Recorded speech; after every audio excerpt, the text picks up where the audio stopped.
time you took a risk? I want you to think about it. It could be a social risk or a physical risk. And what did that feel like? Why did you take that risk? The last big risk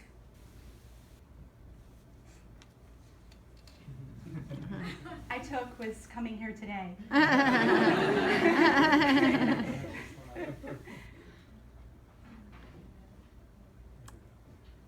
The last big risk I took was as a co-host of an event attended by thousands over 6 days in Yosemite last month.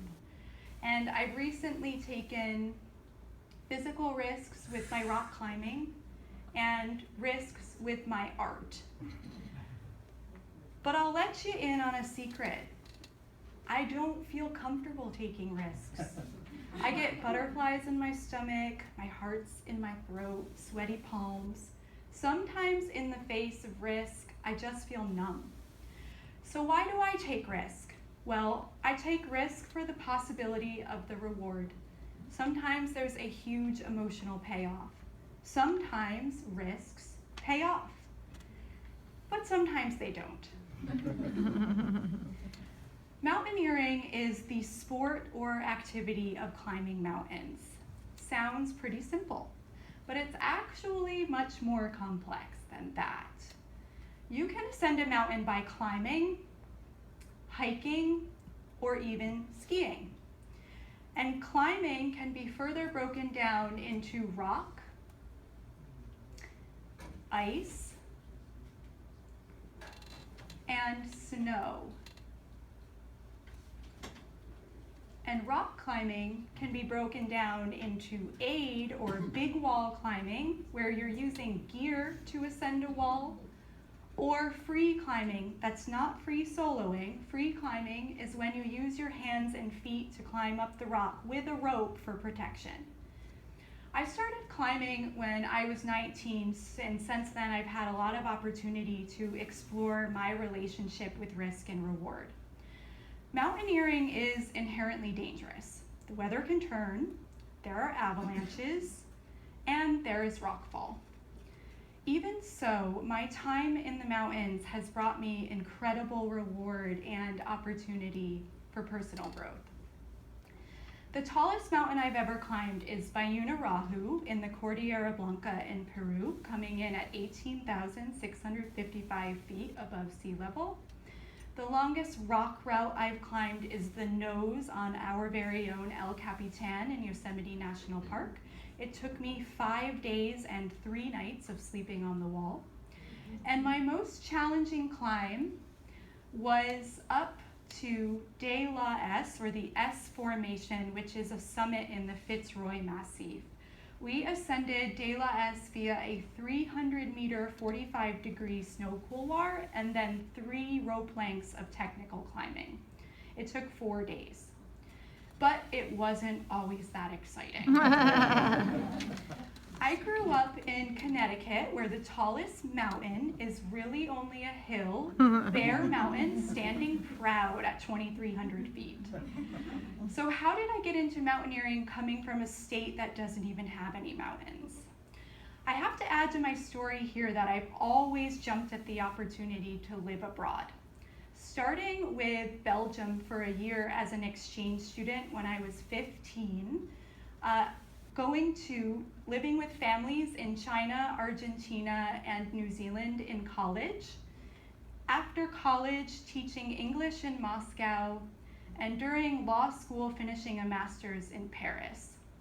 The summer I was 19, I studied Italian in Italy, and it was in Italy that I discovered my love of the mountains.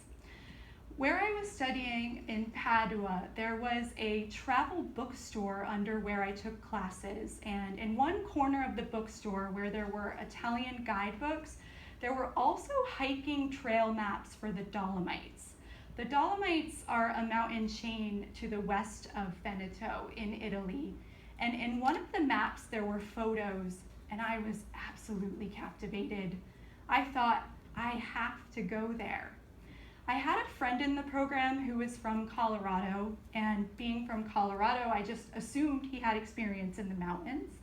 I asked, "Do you want to go on a hiking trip for 2 days with me to the Dolomites?" He agreed, and at the end of June, we set off, took a train and then a bus to a village. The next day, started hiking. This was a huge challenge for me. I had no experience planning a hiking trip. So on the map, I saw our trail would take 12 miles to get to our alpine hut, and I thought, well, it takes about 30 minutes to walk a slow mile, 12 miles, that should only take about 6 hours. Perfect, no problem. Gave absolutely no consideration to the elevation gain, which for this trail was 3,000 feet. Not hugely challenging, but still, this would be the highest I'd ever slept above sea level, so it was a challenge. So we started hiking, and it started raining. And I was horribly unprepared. I was dressed head to toe in cotton.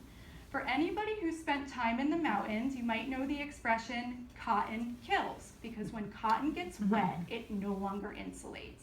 So it started raining, and I got cold.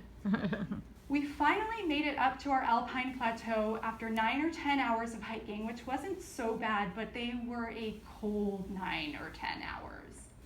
Miraculously, when we were on top, the skies cleared and it was astoundingly beautiful. I stood in front of a mountainscape and I felt an ecstatic joy that I had never experienced in my life, and I knew at that moment I was in love with the mountains, and that the mountains would have to be a part of my life from that day forward. When I returned to college, I started rock climbing on the granite cliffs in New Hampshire. After college, moved to California to be close to the Sierra Nevada and Yosemite National Park. The first summer I lived in California, I actually lived out of my car in Tuolumne Meadows, which is the high country in Yosemite. When I got a job in San Francisco, I spent every weekend and vacation I could climbing, occasionally questioning the time commitment. Could I have been doing something more productive with my time? But I loved Yosemite, so it was worth it. And my climbing brought me to some pretty cool places: Mexico, Cuba, Peru. Through climbing, I discovered a new passion: painting. In 2012, I started watercolor painting because watercolors are really portable, and I was able to take my watercolor journal with me on my climbs. It was because of my art that I decided in 2015 to apply for a grant for my partner Ted and me to go down and attempt the summit in Patagonia. The grant was from the American Alpine Club, and they awarded me $650 and a pro deal from the North Face to go down and attempt our expedition. The grant award was awesome because it motivated me to train my butt off. I felt I was no longer accountable only to myself for my success down in Patagonia, but also the American Alpine Club and the North Face. I kept track of my training in a journal where I would take notes about things I was learning about gear and nutrition, also inspirational phrases. And I developed a silly practice of trying to get into the tripod headstand 3 times a day. As you can see, it wasn't so much about actually getting into the headstand as it was trying to get into the headstand and really committing to the practice. This practice allowed me the space to explore mentally where I was with my training. There were some days that I really didn't want to train. There were some days that I built barriers for myself. And through the practice of the tripod headstand, I developed tools and techniques to motivate and push through even when I didn't want to. For those of you who run, you may have experienced hitting a wall, and you need to develop strategies to break through that wall. Ultimately, it was this mental practice that was most important when I was down in Patagonia, even more important than the physical training.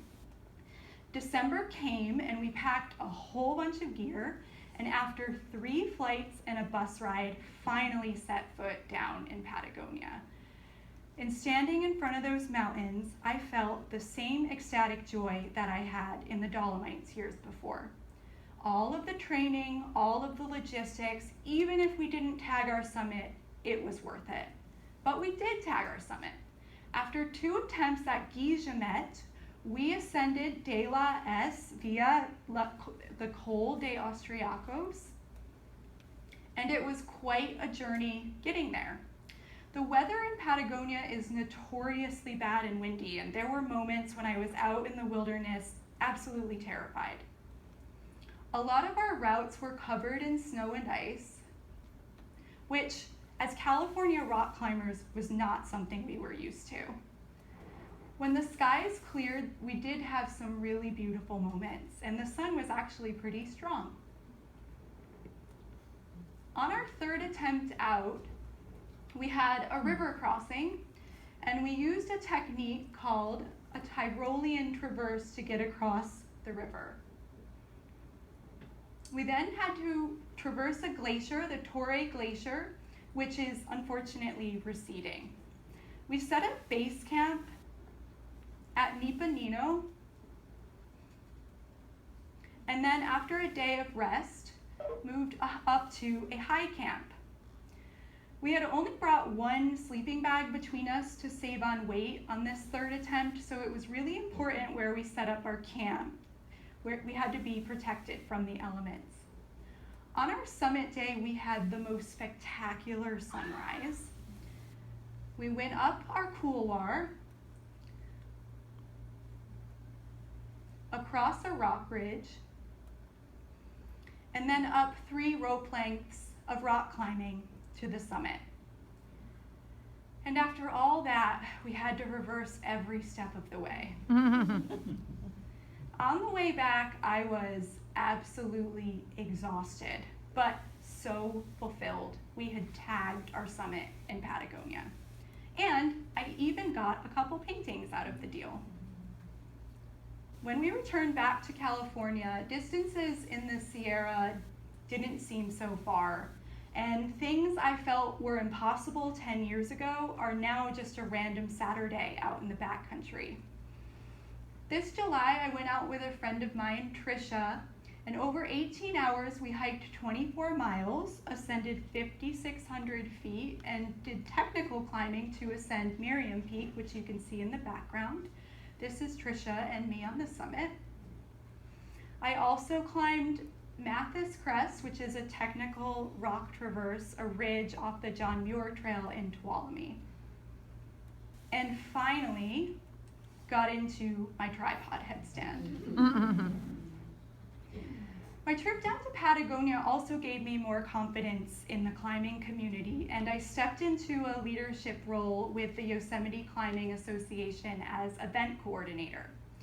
Last month, we hosted Yosemite Facelift, the 15th annual, which is the largest cleanup of a national park in the world. Over 15 years, climbers and other use groups have hauled out over 1 million pounds of trash and construction debris from the park.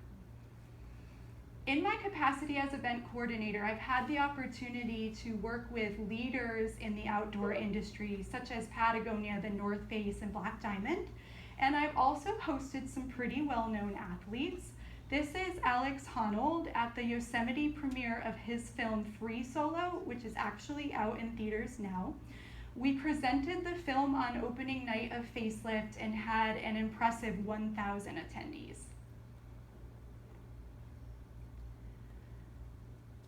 My time spent climbing has taught me that the good days are made. We make the good days. Most of the time, the thing keeping me from taking that first step, is me. So I want to ask you again, when was the last time you took a risk? Did you introduce yourself to that person you admire? Did you start that something new? Was it a risk on behalf of your kids?